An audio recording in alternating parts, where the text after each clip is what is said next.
दोस्तों नमस्कार। दोस्तों, मालदा में जो न्यायिक अधिकारियों को बंधक बनाया गया, अब उस मामले में सुप्रीम कोर्ट एक तरफ सख्त है, वहीं दूसरी तरफ चुनाव आयोग ने एनआईए की एंट्री जो करा दी, अब उससे ममता बनर्जी घबरा रही है। आलम यह है कि जो पुलिस 8-8 घंटे तक न्यायिक अधिकारियों को बंधक बने हुए को छुड़ाने तक नहीं आई, डीएम मौके पर नहीं पहुंचा, कोई पुलिस का अधिकारी बराबर में थाना होने के बावजूद भीड़ को हटाने के लिए, हाईवे क्लियर कराने के लिए नहीं आया, वो जैसे ही एनआईए की जांच शुरू होती है, जैसे ही चुनाव आयोग एनआईए के आदेश देता है कि इस मामले की जांच की जाए, तो ममता बनर्जी को लगता है कि अब तो राज्य में राष्ट्रपति शासन लगाया जा सकता है। तो पुलिस एक्टिव होती है और सीआईडी बाकायदा उन लोगों को गिरफ्तार कर लेती है जो इस हिंसा में, जो इस बंधक बनाने वाले कांड में आरोपी बताए जा रहे थे, उनकी पहचान की जाती है और उनको गिरफ्तार कर लिया जाता है।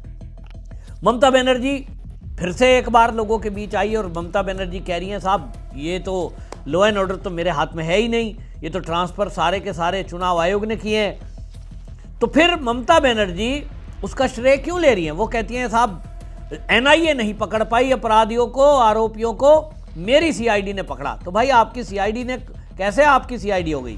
वो भी तो चुनाव आयोग के अंडर ही है।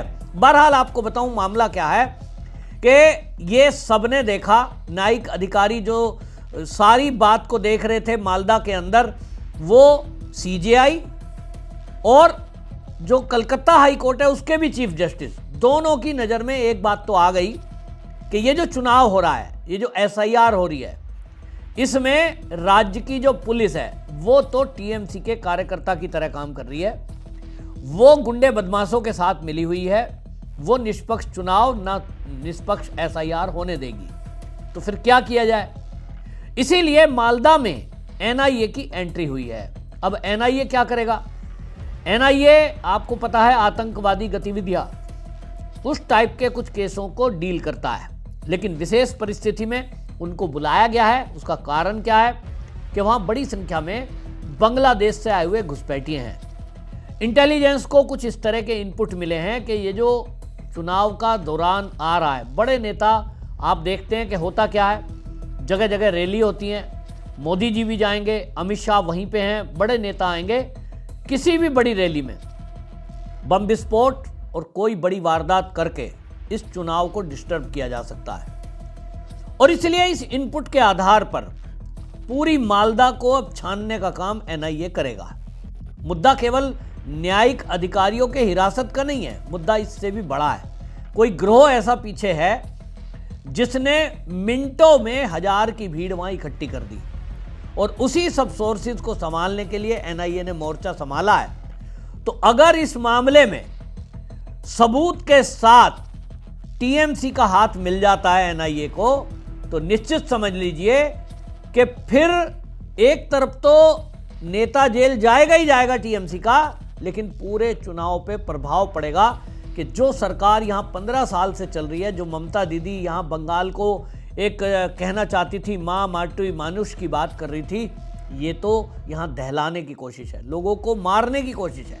अब मैं ये अभी नहीं कह रहा हूं, ये जांच के बाद ही पता चलेगा, लेकिन जो इनपुट्स मिले हैं, सूत्रों के हवाले से जो जानकारी आ रही है, वो यही है कि इस मामले में एनआईए पहले से ही सतर्क थी और वहां कुछ गिरफ्तारियां भी हुई हैं। लेकिन अब मालदा जो है वो असल में इसलिए एक हॉट स्पॉट बना हुआ है क्योंकि वो बॉर्डर से लगता है, बांग्लादेश के बॉर्डर से लगता हुआ एरिया है। तो उस एरिया से लगती हुई जितनी भी विधानसभा की सीट हैं, वहां भी चुनाव प्रचार के लिए भारतीय जनता पार्टी के नेता जाएंगे और भारतीय जनता पार्टी के नेता जाएंगे और वहां अगर उन चुनाव प्रचार के दौरान कोई गड़बड़ी हुई तो फिर उससे बड़ी मात्रा में हिंसा फैल सकती है और यही एक प्लान है। और इसीलिए अब एनआईए जो सारी जांच कर रही है, इस पर ममता बनर्जी बयान दे रही हैं। ममता बनर्जी कह रही हैं कि साहब ये तो जो है हमारे हाथ में है ही नहीं, कानून व्यवस्था हमसे छीन ली गई है। और अब वो ये कहना शुरू कर दिया है ममता बनर्जी ने एक बार फिर से कि जो केंद्र है, ये जो चुनाव आयोग है, ये तो जो है राष्ट्रपति शासन लगाना चाहता है। ममता बनर्जी क्यों ऐसा कह रही है? क्योंकि उनको पता है कि जो हालात बने हैं उन हालातों में अभी तक ममता बनर्जी सोच रही थी कि अगर चुनाव आयोग या केंद्र राष्ट्रपति शासन लगाएगा तो वो पब्लिक के बीच में जाएंगी और कहेंगी देखो जी हमारी चुनी हुई सरकार गिरा दी, विक्टिम कार्ड खेलेंगी और उनको वोट पब्लिक का मिल जाएगा। लेकिन अब माहौल बदला हुआ है, पब्लिक ममता बनर्जी के साथ नहीं है। ये बात ममता बनर्जी को अब समझ में आने लगी है और इसीलिए वो फिर से एक बार वो माहौल बनाने की कोशिश कर रही हैं। इससे कुछ होना नहीं है। इसी में पुलिस कतई किसी एक भी दंगाई को पकड़ने के लिए तैयार नहीं थी, अब कैसे पुलिस एक्शन में आ गई? क्योंकि पुलिस के अधिकारियों को भी अब यह समझ में आ गया कि ममता बनर्जी की सरकार जाने वाली है और जब बीजेपी की सरकार आएगी, जो भी पुलिस के अधिकारी, चाहे वो इंस्पेक्टर रैंक हो, चाहे वो एसपी हो, डीएसपी हो, कमिश्नर हो, ये बीजेपी की सरकार आते के साथ ही बख्शने वाली नहीं है। आप अगर सोच रहे हो कि आपका ट्रांसफर कर दिया जाएगा, खाली इससे बात बनेगी, नहीं, उनके खिलाफ एफआईआर कराई जाएगी, जांच कराई जाएगी, दोषी पाएंगे तब उसमें निश्चित रूप से नौकरी जाएगी। ये सूत्रों के हवाले से पता लग रहा है कि इस सब की जांच में एनआईए जो अपनी रिपोर्ट बनाएगी उसमें ये इन्वॉल्वमेंट पता लगेगा कि पुलिस की इन्वॉल्वमेंट थी कि नहीं। पुलिस को जब जजों ने कॉल किया मालदा में, जहां वो बीएलओ के दफ्तर में बंद थे, वहां से जब कॉल गई उस कॉल पर रेस्पॉन्ड क्यों नहीं किया? अगर उन्हें अधिक फोर्स की जरूरत थी तो हर थाने में इस समय केंद्रीय फोर्सेस दे दी गई हैं, उनकी मदद क्यों नहीं ली? तो कुल मिला के ये सारी जांच का एक हिस्सा एनआईए का होगा। इसकी जांच ममता बनर्जी तो नहीं कराएगी। सीआईडी को आगे करके क्यों गिरफ्तारी की गई है आनन फानन में, ये भी मैं आपको बता दूं।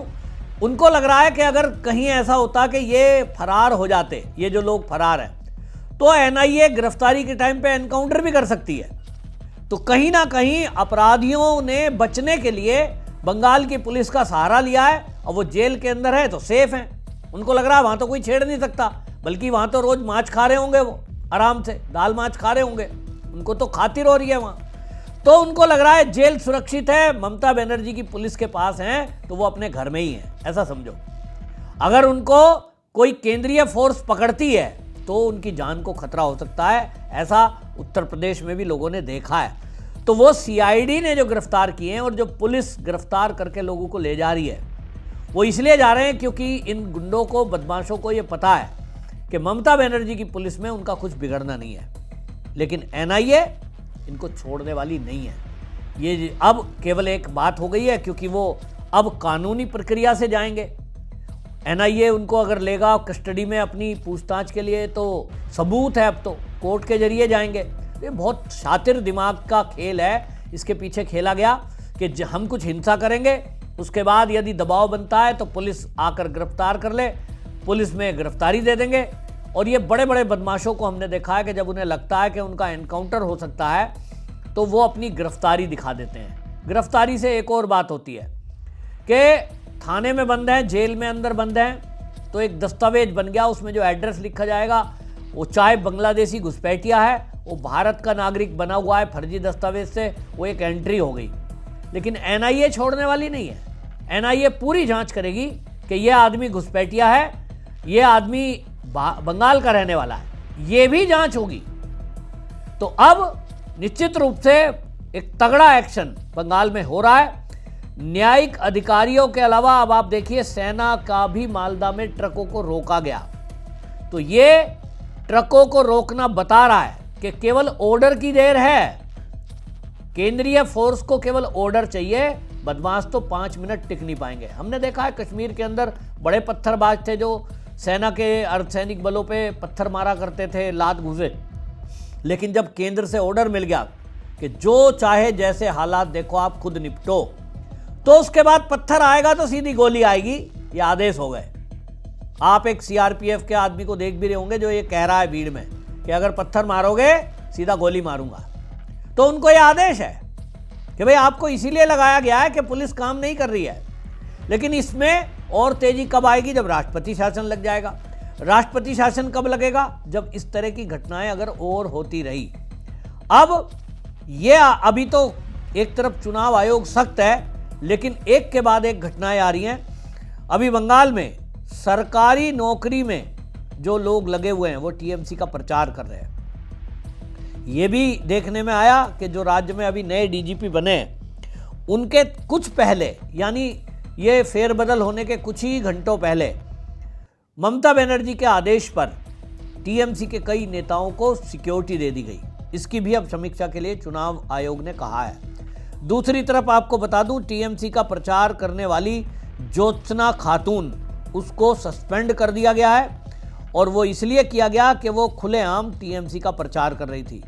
तो जो भी जानकारी चुनाव आयोग के संज्ञान में आ रही है उस पर तत्काल एक्शन लिया जा रहा है। दूसरी तरफ अब केंद्रीय फोर्स एक्टिव हो गई हैं और अब इसमें राष्ट्रपति शासन लगने के चांस लोगों को दिखाई दे रहे हैं। मामला सुप्रीम कोर्ट में है, आदेश अब सुप्रीम कोर्ट से आएगा, क्योंकि अगर केंद्र राष्ट्रपति शासन लगा देता अपनी तरफ से तो ये भागे भागे सुप्रीम कोर्ट जाते, और सुप्रीम कोर्ट में पहले भी ऐसा हो चुका है कि इस मामले में काफ़ी सख्त है।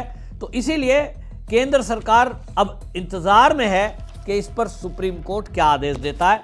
ज़्यादातर चांस दिखाई दे रहा है कि इन घटनाओं के आधार पर राष्ट्रपति शासन लगाकर चुनाव कराने के अलावा कोई और दूसरा विकल्प नहीं है, क्योंकि जब तक राष्ट्रपति शासन रहेगा ममता बनर्जी और उनके जो मंत्री विधायक ये सब के सब ये पावर में रहेंगे, इनके पास पावर है और अधिकारी पुलिस सब उसको कमांड करने का काम यही लोग करेंगे। बंगाल की जनता ये कह रही है कि निष्पक्ष चुनाव कराना है तो बंगाल में राष्ट्रपति शासन और सारी केंद्रीय फोर्स को डिप्यूट कर दिया जाए, उन्हीं के हवाले कर दिया जाए बंगाल। आपकी क्या राय कमेंट में जरूर लिखें। वंदे मातरम।